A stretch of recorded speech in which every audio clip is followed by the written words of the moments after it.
Andrea, in front of this house right over here is where it all started on 14th Street North.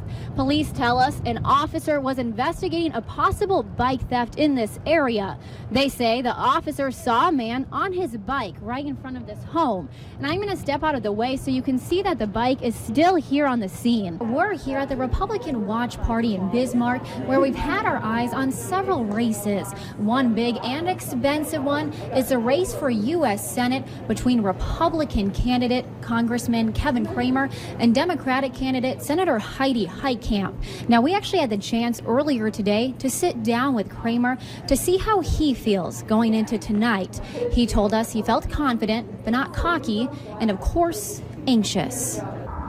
Mike, Andrea, this is the area where Perez was shot and killed. But you'll also notice this tribute garden filled with flowers, candles, balloons, and mourners paying their respects. Mike, Andrea, we're still trying to find out more about what has happened in this suspicious child death case here in Fergus Falls. And right now, we're standing right outside of the home where it all started on the 300 block of Freiburg Avenue. And since this morning, we've had a number of people contacting us with some insight into what could have happened.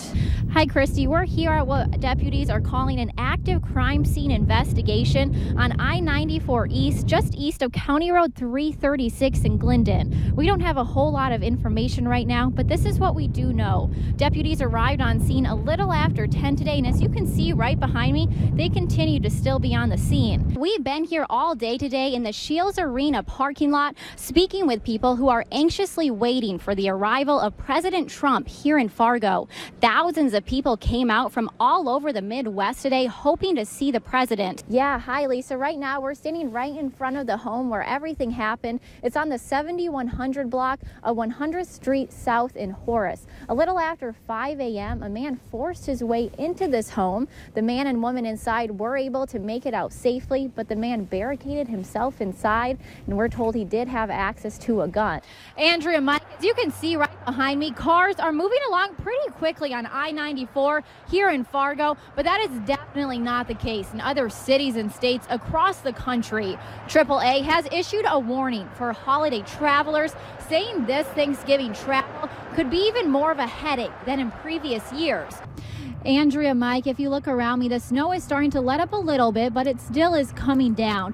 And it's this heavy, wet flakes that is really making for a slippery and tricky commute for a lot of people on the road.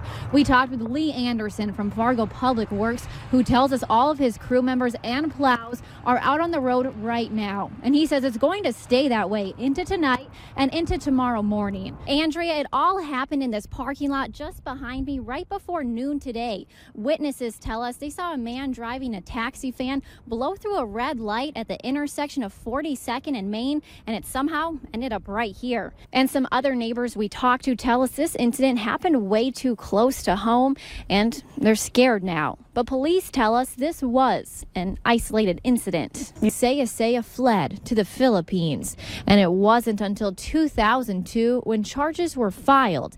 But Saya never came back to the U.S. That was until last year. We got in contact with some local legislators to see how they weigh in on the matter. Ben Lean tells us he has introduced a bill that would increase penalties for people caught texting and driving.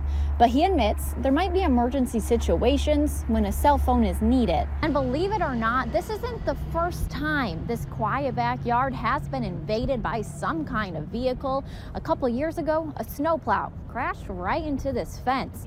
And now, once again, Melinda and Les Ash are looking for a new one. So we started investigating and made some calls to the business. After we made these calls, Mike heard back from the manager just a couple hours later. And he tells us the manager says the tombstone should be there by the end of this week. It means so much, all that stuff. Sierra Kraft came home to a startling sight this morning. Her garage door was open, and that's not all. Stack of buckets that we keep our stuff in had been messed with, and a few other things obviously were missing. And that's when I noticed it was all of Nate's stuff that was missing. The Nate she's talking about is former NDSU defensive tackle Nate Tangway.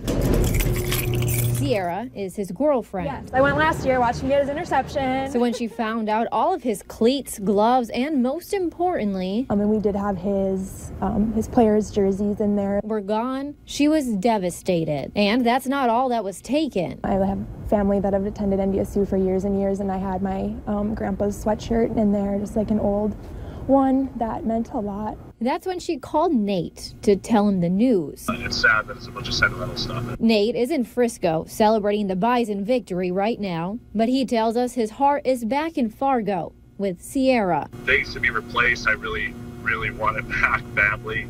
But in the end, to be honest, I just want her to be okay. Now, Nate and Sierra are asking for your help. They want these precious things back. I really don't want to press charges unless you try selling it or any of that type of stuff. But if you could just return it. It's priceless.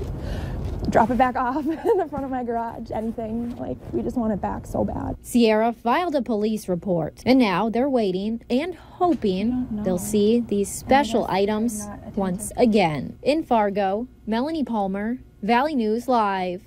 One person is dead after a house exploded this morning just west of Wapaton. A woman is in the hospital after reportedly being stabbed during a fight in Fargo. A Moorhead man is trying to track down the people who he says brutally beat his stepfather and left him for dead. Breaking news tonight, the search for a missing baby in Stutsman County ended today after officials found the 4-month-old dead. Valley News Team's Joseph Ojo has been following this story, and he joins us live now from Stutsman County. Joseph, what can you tell us? Rising water levels at Spitzer Lake in Otter Tail County have caused serious flood damage. Residents are frantically looking for answers, hoping the water does not continue to rise. It's no secret that we all struggle to stay off of our cell phones. And a recent study shows that more people are scrolling on Twitter and checking their Instagrams, even while sharing intimate moments with their significant others.